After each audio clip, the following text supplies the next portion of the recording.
आज सावन का पहला सोमवार है। सावन के सोमवार पर हरिद्वार के दक्षेश्वर महादेव मंदिर में भी श्रद्धालुओं की भारी भीड़ उमड़ रही है। सावन के सोमवार पर भगवान शिव की विशेष आराधना की जाती है, इसलिए सुबह 4 बजे से दक्षेश्वर महादेव मंदिर में श्रद्धालुओं का तांता लगा हुआ है। मान्यता यह है कि सावन के पूरे महीने भगवान शिव दक्षेश्वर महादेव मंदिर में विराजमान रहते हैं, इसलिए यहाँ दूर दूर से श्रद्धालु मंदिर में दर्शन करने के लिए पहुंचते हैं। इस समय हरिद्वार में कांवड़ मेला भी चल रहा है और ऐसे बड़ी संख्या में कांवड़िए भी कनखल के दक्षेश्वर महादेव मंदिर में जलाभिषेक करने के लिए बड़ी संख्या में पहुंच रहे हैं।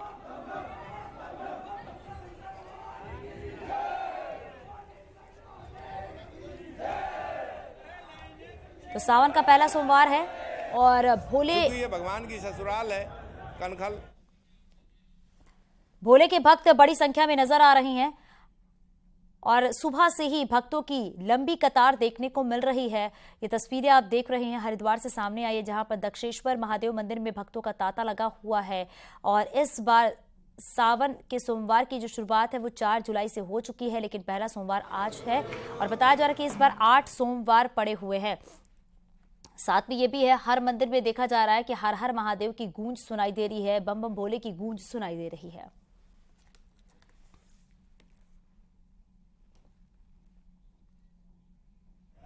चूंकि ये भगवान की ससुराल है कनखल और भगवान ने वरदान दिया था अपने ससुर को और सभी देवी देवताओं को कि श्रावण के मास में मैं अपनी ससुराल में ही निवास किया करूंगा। तो श्रावण के मास में भगवान भोलेनाथ यहीं पर निवास करते हैं, इसलिए भी इस जगह पे भगवान भोलेनाथ के ऊपर गंगा जल से अभिषेक का महत्व बहुत ज़्यादा बढ़ जाता है। ये दक्षेश्वर महादेव मंदिर है, यहाँ की बहुत प्राचीन पौराणिक मान्यता के आधार पर कथाएं हैं और जिसमें ये कहा जाता है कि श्रावण के महीने में ही महादेव यहाँ पर भक्तों को अपना दर्शन सुलभ देते हैं। मात्र जलाभिषेक करके ही अपने भक्तों को न जाने क्या क्या। सावन के पहले सोमवार पर हरिद्वार के दक्षेश्वर महादेव मंदिर में माहौल बेहद उत्साहपूर्ण है। यहाँ पर भक्तों का तांता लगा हुआ है। सुबह 4 बजे से यहाँ पर भगवान के दर्शन के लिए श्रद्धालु पहुँचने शुरू हो गए हैं और यहाँ पर देखा जा सकता है कि कितनी लंबी लाइन यहाँ पर लगी हुई है। भक्त अपनी अपनी लाइन का इंतजार कर रहे हैं और यहाँ पर जो लाइन लगी है उसकी व्यवस्था बनी रहे, उसमें धक्का मुक्की ना हो, उसके लिए पूरी लाइन को इस तरह से जिगजैग में गुजारा जा रहा है। इसलिए ये जो लाइन है बहुत लंबी लाइन है, लेकिन इसी एक ही जगह पर ये लाइन इकट्ठा है। यहाँ पर लगातार जो है भगवान शिव के जयकारे गूंज रहे हैं और सभी जो भक्त हैं वो आज भगवान शिव का दर्शन करने के लिए यहाँ पर पहुँचे हैं और अपनी लाइन का इंतज़ार करने के बाद एक एक करके मंदिर में प्रवेश कर रहे हैं। यहाँ पर सुरक्षा व्यवस्था बनी रहे, उसके लिए यहाँ पर पुलिस की तैनाती भी की गई है ताकि किसी भी तरह की अव्यवस्था यहाँ पर ना फैले। दक्षेश्वर महादेव मंदिर का अपना एक खास महत्व है। यहाँ पर सावन के पूरे महीने भगवान शिव यहाँ पर स्वयं विराजते हैं, ऐसी मान्यता है, इसलिए यहाँ पर भक्त जो है वो दूर दूर से पहुँचते हैं। आज यहाँ पर न सिर्फ स्थानीय लोग बल्कि हरिद्वार जो इस वक्त कांवड़िए पहुँचे हुए हैं, कांवड़िए भी बड़ी तादाद में हरिद्वार में दक्षेश्वर महादेव मंदिर में दर्शन करने के लिए पहुँच रहे हैं। तो माहौल बेहद उत्साहपूर्ण है। सावन के जो सोमवार होते हैं उनमें शिव भक्ति का एक खास महत्व है, शिव की आराधना का खास महत्व है और इसीलिए यहाँ पर जो है आज श्रद्धालुओं का बड़ा जमावड़ा लगा हुआ है। न्यूज़ 18 पुलकेश शुक्ला, हरिद्वार। ऋषिकेश के पौराणिक शिवालयों में सावन के पहले सोमवार पर सुबह से ही भारी भीड़ है। बड़ी संख्या में शिव भक्त अपने आराध्य की आराधना कर रहे हैं और भगवान शंकर का जलाभिषेक भी कर रहे हैं। ऋषिकेश पौराणिक मंदिर चंद्रेश्वर, वीरभद्र और नीलकंठ महादेव पर रौनक देखने लायक है। नीलकंठ महादेव में करीब 80,000 शिव भक्त सुबह से जल चढ़ा चुके हैं। लगातार शिव भक्त नीलकंठ महादेव मंदिर में पहुंच रहे हैं। 2 तस्वीर आप अपने टीवी स्क्रीन पर देख रहे हैं। सुबह से ही भक्त जो है मंदिर में पहुंच रहे हैं दर्शन करने के लिए, जलाभिषेक करने के लिए। भगवान शिव को सावन का महीना प्रिय है और इस महीने में कहते हैं भगवान शिव जो है वो प्रसन्न रहते हैं और जो भी आपकी कामनाएं होती हैं उन सभी को पूरा करते हैं। सावन के पहले सोमवार के लिए बड़ी संख्या में नीलकंठ पहुंचने का सिलसिला श्रद्धालुओं का जारी है। बड़ी संख्या में शिव भक्त अपने अपने राज्यों से ऋषिकेश का रुख कर रहे हैं और यहाँ से नीलकंठ की यात्रा शुरू कर रहे हैं। नीलकंठ पे जलाभिषेक करके ये लोग वापस अपने शिवालयों में जाएंगे और वहाँ पर जल चढ़ाएंगे। ऋषिकेश से आशीष डोभाल, न्यूज़ 18। और बात करेंगे कुमाऊं में आज भारी बारिश का अलर्ट जारी किया गया है, लेकिन राज्य के कई जिलों में फिलहाल मौसम साफ है और कई जगह धूप खिली हुई है। वहीं मौसम विभाग ने 12 जुलाई तक बारिश का अलर्ट भी जारी किया है। इससे प्रशासन पूरी तरीके से अलर्ट है। तो राज्य में 12 जुलाई तक बारिश का अलर्ट जारी किया गया है और मौसम विभाग ने आपको बता दें कि अलर्ट जारी किया है। बताया जा रहा है कि भारी बारिश होने की वजह से स्कूल भी बंद रहेंगे। हालांकि आज राज्य में कई जगह पर मौसम साफ भी बताया जा रहा है। अल्मोड़ा बागेश्वर के लिए अलर्ट जारी कर दिया गया है।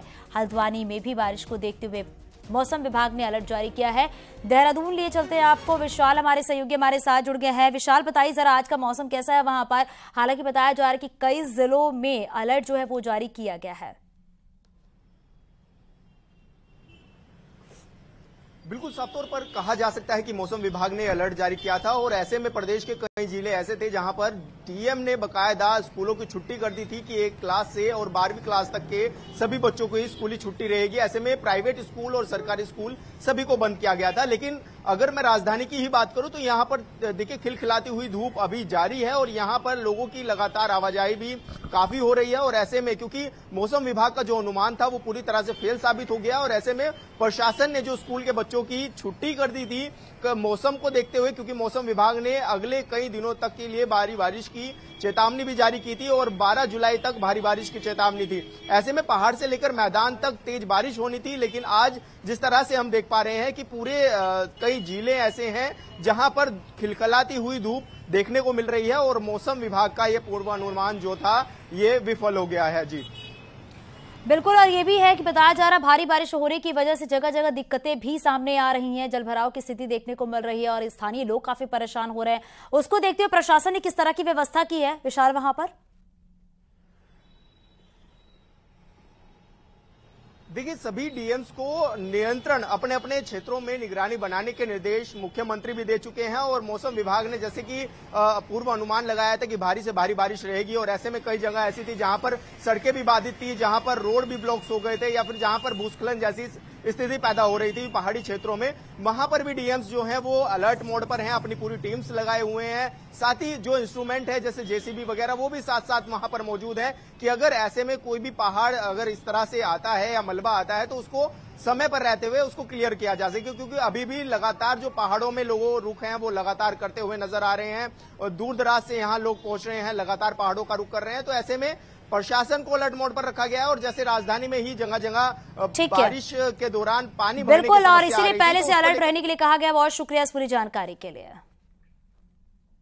उत्तरकाशी में लगातार हो रही बारिश से सुपिन नदी उफान में बह रही है। मोरी प्रखंड के पचगई में 5 गांव को जोड़ने वाले लकड़ी के पुल के ऊपर से नदी इस समय गुजर रही है, जिससे क्षेत्र की आवाजाही पर ब्रेक लग गया है। नदी का तेज बहाव लगातार इस लकड़ी के पुल को नुकसान पहुंचा रहा है जो कभी भी बह सकता है। वहीं एक गाड़ी ने इस दौरान निकलने की कोशिश भी की लेकिन वो फंस गई, जिसे ग्रामीणों ने बामुश्किल ट्रैक्टर से खींचकर बाहर निकाला।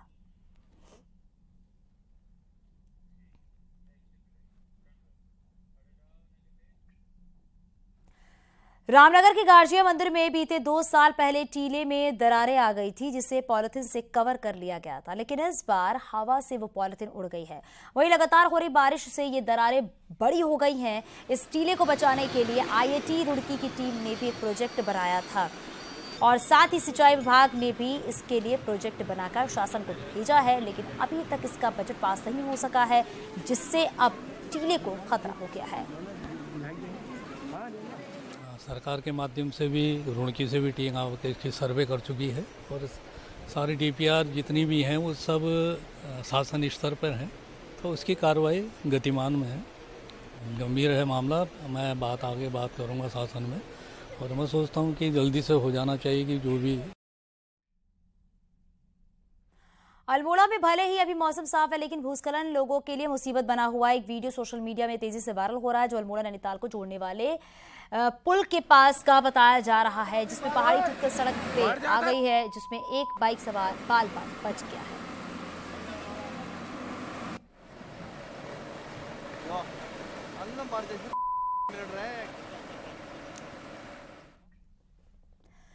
उत्तरकाशी में बंदरकोट के पास बंद हुए गंगोत्री हाईवे को 16 घंटे के बाद खोल दिया गया है। बीआरओ ने कड़ी मशक्कत के बाद सड़क को खोल दिया है। वहीं हाईवे खुलने से कल रात में फंसे यात्रियों ने राहत की सांस ली है। हालांकि भूस्खलन की स्थिति बंदरकोट पर लगातार बनी हुई है। इसके अलावा गंगोत्री NH हेल गुगाड़ सुनगर के पास बंद था, जिसे बीआरओ द्वारा खोल दिया गया है।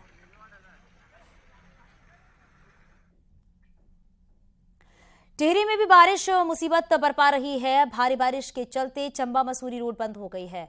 कद्दूखाल के पास पहाड़ी से भारी मलबा आने से सड़क बंद हो गई है। वहीं प्रशासन की टीम सड़क खोलने में जुटी हुई है।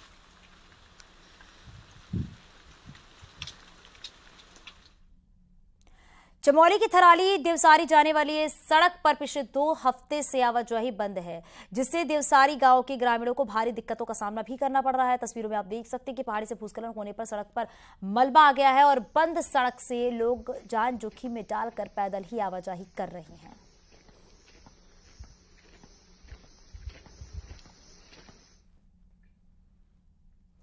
टिहरी में ऋषिकेश श्रीनगर हाईवे पर हुए सड़क हादसे में अभी भी 3 लोग लापता है। वहीं भारी बारिश की वजह से गंगा नदी में बहाव तेज हो गया है, जिसकी वजह से रेस्क्यू अभियान को रोका गया है। आज फिर से रेस्क्यू अभियान शुरू किया गया है।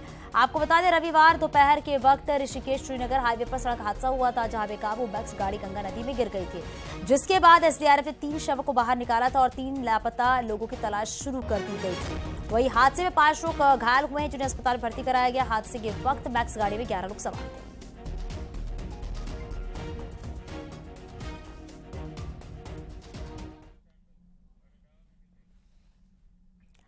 लगातार बारिश से उत्तराखंड में कई जगह जनजीवन प्रभावित हुआ है, लेकिन उत्तरकाशी के नौगांव में मेला लगा है, जिसमें नाग देवता की भक्ति के साथ ही संस्कृति के रंग भी देखने को मिले।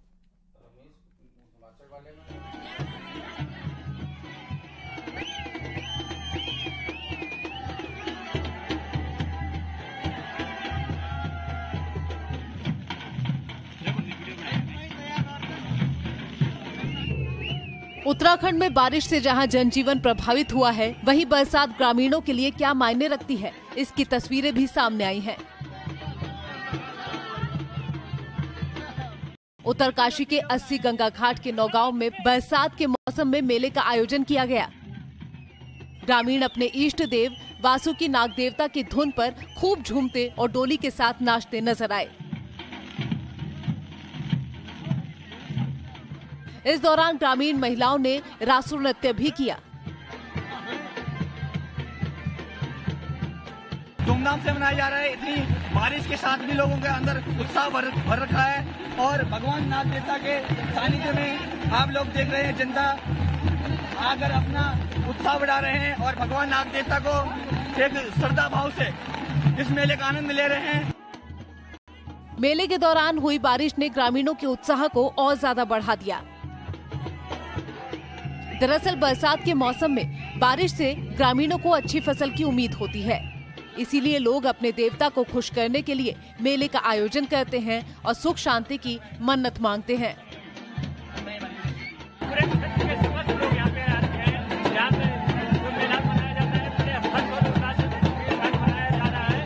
ये तस्वीर बता रही है कि पहाड़ में किसानों के लिए बरसात के क्या मायने हैं। हालांकि ये बारिश कई जगह तबाही लेकर भी आती है। न्यूज़ 18 के लिए उत्तरकाशी से बलबीर परमार की रिपोर्ट।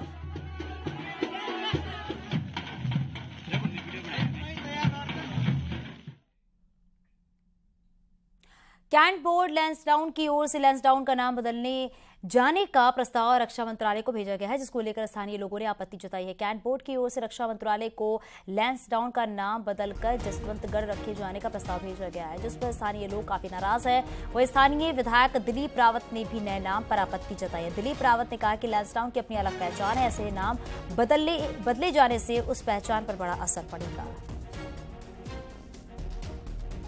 गढ़वाल राइफल के सैनिक लोग निवास करते हैं, उसका नाम जसवंतगढ़ रख दिया जाए और बाकी जो सिविल क्षेत्र है उसका नाम लैंसडाउन ही रखा जाए, ये मेरा सुझाव।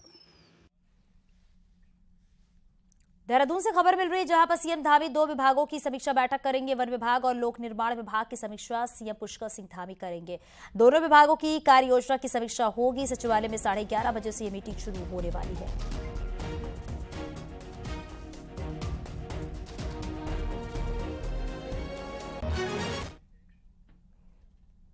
देहरादून में सैनिक कल्याण मंत्री गणेश जोशी ने पूर्व सैनिकों के बच्चों के लिए एनडीए, एमबीबीएस और कई दूसरे एग्जाम में कोचिंग शुरू करने की बात कही गई। उत्तराखंड पूर्व सैनिक कल्याण निगम उपनल के 19वें स्थापना दिवस के अवसर पर रविवार को एक कार्यक्रम में मंत्री ने कहा है कि निगम अभी तक 24,000 पूर्व सैनिकों को काम दिलवा चुका है। कार्यक्रम के मुख्य अतिथि गवर्नर गुरमीत सिंह ने अच्छा काम करने वाले 3 कर्मचारियों को सम्मानित भी किया है। इसके साथ ही पर्वतारोहण और साइकिलिंग में कई मेडल जीतने वाले कलम सिंह विष्ट को भी सम्मानित किया।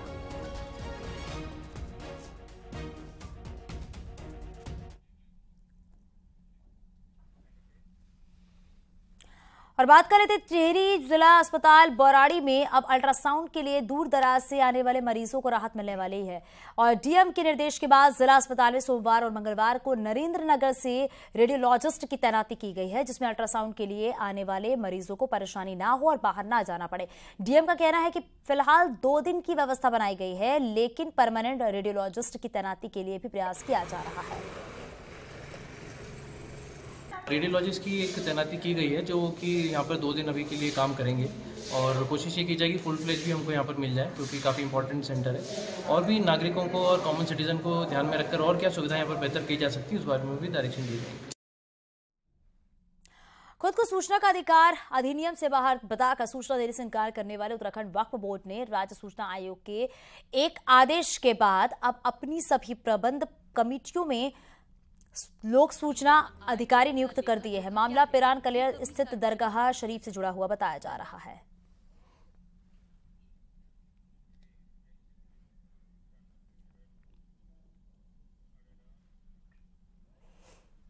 चमोली में न्यूज 18 की खबर का बड़ा असर हुआ है। चमोली के गोपेश्वर में स्थित गोपीनाथ मंदिर के झुकाव आने के मामले को दिखाने के बाद पुरातत्व विभाग की टीम गोपेश्वर पहुंची और मंदिर का सर्वे किया है। इसके साथ ही गर्भगृह के अंदर पानी के रसाव को लेकर भी जांच की गई है। अधिकारियों ने मौके पर पहुंचकर हर समस्या के समाधान को लेकर आश्वासन भी दिया।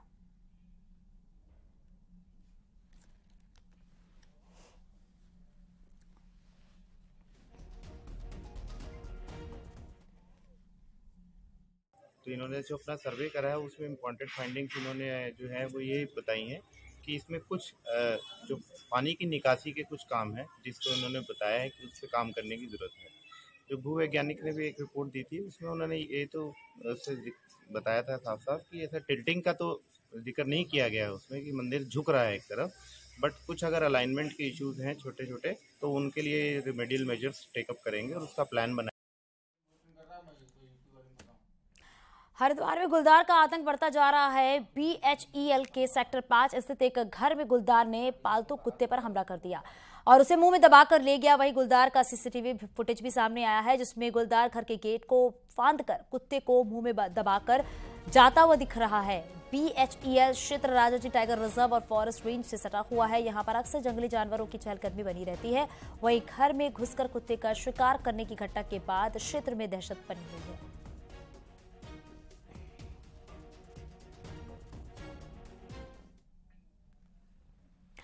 लोकसभा चुनाव के मद्देनजर बीजेपी विपक्ष को चौतरफा घेरने की रणनीति पर काम कर रही है और इस रणनीति का हिस्सा है मोदी मित्र अभियान, जिसका फोकस है मुस्लिम वोटर्स। बीजेपी को उम्मीद है कि इससे वो कांग्रेस के परंपरागत वोट बैंक में सेंधमारी कर सकेगी।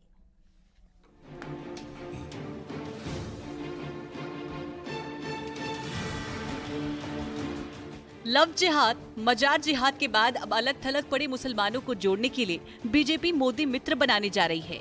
यानी लोकसभा चुनाव में बीजेपी को उम्मीद है कि उनकी चुनावी वैतरणी मोदी के नाम पर पार होगी, इसलिए मोदी मित्र कॉन्सेप्ट लाया गया है।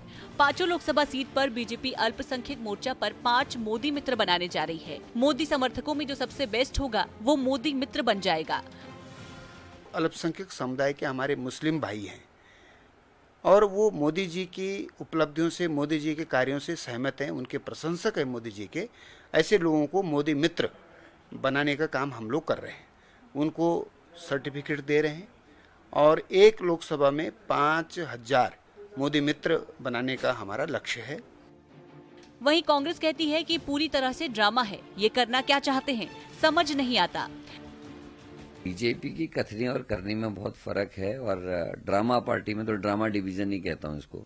बीजेपी का जो एक्चुअल नाम है वो ड्रामा डिवीजन होना चाहिए। ये चाहते क्या है ये समझ में नहीं आता। एक तरफ एक सेट नैरेटिव तय करते हैं पूरे देश में, यूपी के चुनाव से पहले क्या हुआ सबको पता है, राष्ट्र के जो हमारे एमपी के चुनाव थे उससे पहले पुलवामा इत्यादि घटनाएं सबको पता है, और अब ये एक नया ट्रेंड जो आया है मोदी मित्र के रूप में।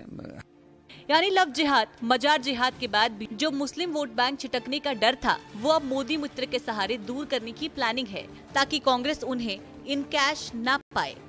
न्यूज़ 18 के लिए देहरादून से भारती सकलानी उनियाल की रिपोर्ट। बागेश्वर विधानसभा उपचुनाव के लिए राजनीतिक पार्टियों ने कसरत शुरू कर दी है। संभावित प्रत्याशियों ने गांव-गांव का रुख करना भी शुरू कर दिया है। ये रिपोर्ट देखिए।